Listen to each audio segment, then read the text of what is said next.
Lisa, and I'm here at the OFA short course where we get to come every summer to learn about the new things that are happening. One thing that's going on that's not quite so much fun to talk about, but I think is necessary to try, is impatiens downy mildew.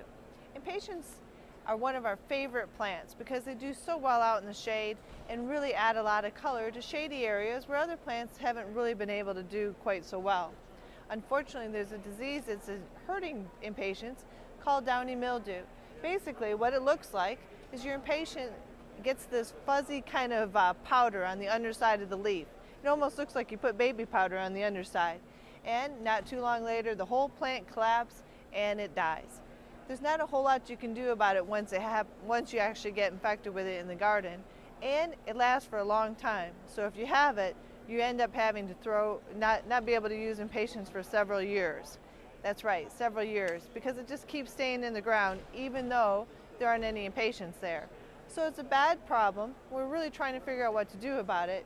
In the meantime, what you need to know is that it's possible that finding impatiens in your garden center might be a little bit difficult because there's this problem happening with them. But there's other choices of things you could use. Begonias are one choice that do well in the shade, and SunPatiens are another one. They do well in the shade too, sun or shade. There's several other choices to consider, and I just want you to know if you can't find impatiens, there's probably a reason for it that's really kind of sad, but we'll find some other choices and keep going on. And SunPatiens is something I'd like to talk about. They've been around for a couple of years, so SunPatiens in and of themselves aren't really what's new, but they're a great plant, one that really deserves to be mentioned. What is new that I'd like to show you is this display. What they've shown here is what I think is important to know about SunPatiens. Some people look at it and they say, well, this plant is a little more expensive than a regular impatient that I'm used to using. How can I afford to do that? What you need to know is that not only are they more affordable to do it this way, you actually get a bigger bang for your buck.